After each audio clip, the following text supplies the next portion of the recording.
क्या धीरेन्द्र शास्त्री की हिंदू राष्ट्र वाली मुहिम में कांग्रेस भी अब शामिल हो गई है? क्योंकि छिंदवाड़ा में बाबा बागेश्वर की कथा हुई और जिसके बाद कमलनाथ ने यह कह दिया कि जहां 82% से ज्यादा हिंदू हैं, उस देश को हिंदू राष्ट्र कहने की जरूरत ही क्या है। ये तो आंकड़े ही बता रहे हैं। कथा और बयान के बाद कमलनाथ बीजेपी के निशाने पर आ गए। बीजेपी कांग्रेस और कमलनाथ को चुनावी हिंदू बताने वाली और पुराने बयानों और कामों को याद दिलाने लगी। तो क्या आने वाले चुनाव में कांग्रेस का कोई नया अवतार दिखेगा? क्या कांग्रेस अब हिंदू राष्ट्र की मांग को सपोर्ट करेगी? हिंदू राष्ट्र पर क्या है मोदी विरोधियों का स्टैंड, इस रिपोर्ट में देखिए। बोले बागेश्वर धाम सरकार की, परम पूज्य गुरुदेव भगवान सन्यासी बाबा की। सीताराम राम राम सीताराम।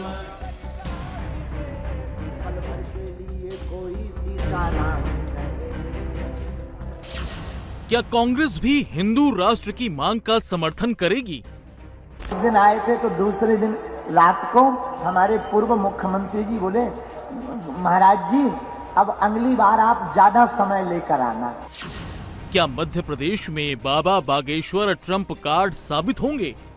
उनके पेट में दर्द क्यों होता है? अगर कांग्रेस करा रही है, कांग्रेस हम गोविंद सिंह करा रहे हैं, उन्हें क्या तकलीफ? बागेश्वर वाले बाबा पंडित धीरेन्द्र शास्त्री हिंदू राष्ट्र की बात करते हैं। छिंदवाड़ा में बाबा ने 3 दिवसीय रामकथा की। अब तक कमलनाथ से पहले कांग्रेस में हिंदू राष्ट्र शब्द नहीं आया था, लेकिन बाबा के छिंदवाड़ा पहुंचते ही कांग्रेस की लाइन बदल गई। कमलनाथ हिंदू राष्ट्र करने लगे। तो वो क्या हिंदू पैदा करते हैं?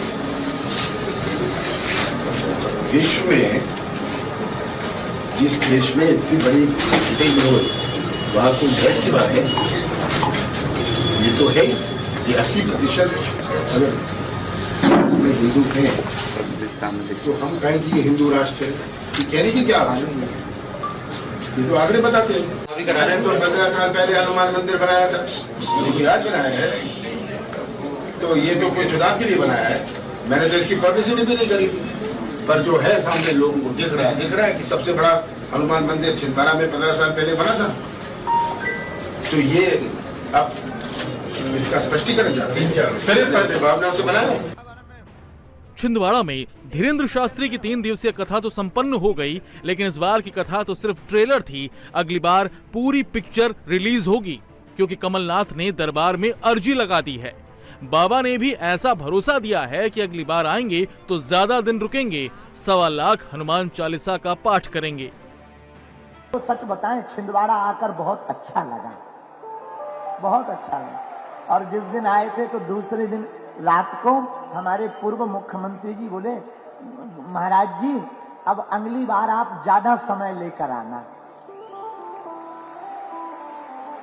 अगली बार फिर हमारे विचार में आया कि अगली बार स्वतंत्रता देखकर जब हनुमान जी की इच्छा सिमरिया वाले बालाजी की होगी तो 1.25 लाख हनुमान चालीसा के पाठ हनुमान जी को सुना देंगे।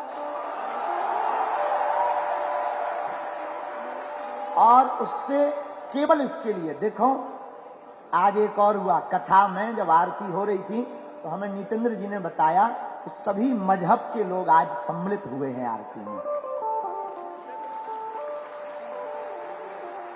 सब लोग जो सामने बैठे हैं यहाँ विराजमान भी हैं, और आप सब आए, खान साहब भी आए, वहां भैया भी आए, और हमारे सरदार जी आकर के हमसे कान में बोले, महाराज जी हम आपको बहुत देखते हैं। हमारा हृदय बहुत गदगद हुआ। हमने कहा भैया ये प्रभु का प्रताप है, हमारी कोई क्षमता नहीं, ये हमारे हनुमान जी का प्रताप है। हम चाहते हैं कि धर्म धंधा ना हो, अंधविश्वास में किसी को पड़ना ना पड़े, और हनुमान जी से सबको जुड़ना हो जाए। बाबा बागेश्वर हिंदू राष्ट्र के झंडा बरदार हैं। अपनी हर कथा में भारत को हिंदू राष्ट्र बनाने की वकालत करते हैं।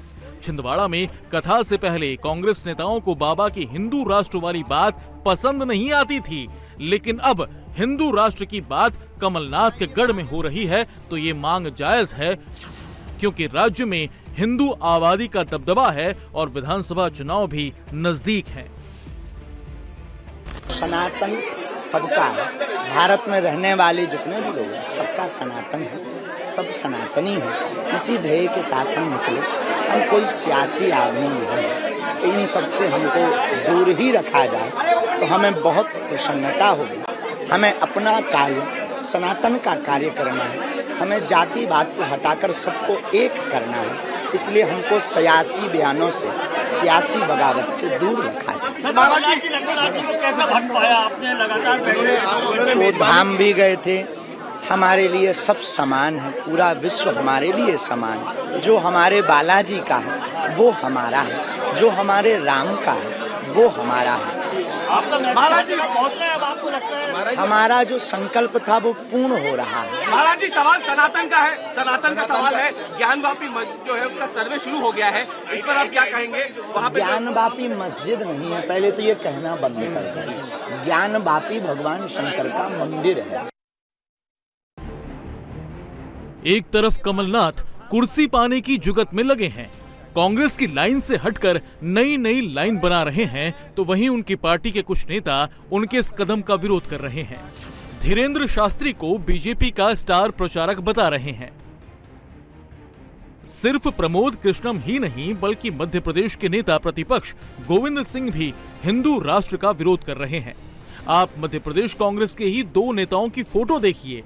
पहली फोटो प्रदेश अध्यक्ष और पूर्व सीएम कमलनाथ की है, जहां वो हिंदू राष्ट्र की मांग करने वाले धीरेन्द्र शास्त्री की आरती उतार रहे हैं, तो दूसरी तरफ प्रदेश के नेता प्रतिपक्ष हैं जो साफ साफ कह रहे हैं कि मैं संविधान में विश्वास करने वाला हूं और हिंदू राष्ट्र की मांग संविधान विरोधी है। को मानने वाला हूं, सर्वधर्म को आदर करता हूं। हम जहां हमें धार्मिक कथा भागवतों की वहां जाएंगे, लेकिन हिंदुत्व राष्ट्र बनाने की बात संविधान की विरोधी है, संविधान को समाप्त करने वाली है। और संविधान जब समाप्त हो जाएगा तो आम आदमी, गरीब आदमी को न्याय मिलना समाप्त हो जाएगा। डॉक्टर भीमराव अंबेडकर जी की अध्यक्षता में जो संविधान बना है उसकी विपरीत में कोई काम करने में सहमति। तो आप ऐसी किसी कथा में तो नहीं आए जहाँ पे हिंदू राष्ट्र खोल के मंच पे बात हो? बिल्कुल, जहाँ हिंदू राष्ट्र तो की बात हो, मैं न गया हूँ न जाता हूँ। आरती इतना उतारो जहाँ हिंदी, मैं तो भगवान हमारे घर में ही बैठे, भगवान वही राम मंदिर में है, वही राम हमारे कैलेंडर में है, हमारी पूजा कर रहे हैं, टंगा हुआ उसमें है। इंडिया टीवी हर वक्त हर जगह डाउनलोड करने के लिए सर्च करें India TV news Google play store या ऐप स्टोर पर।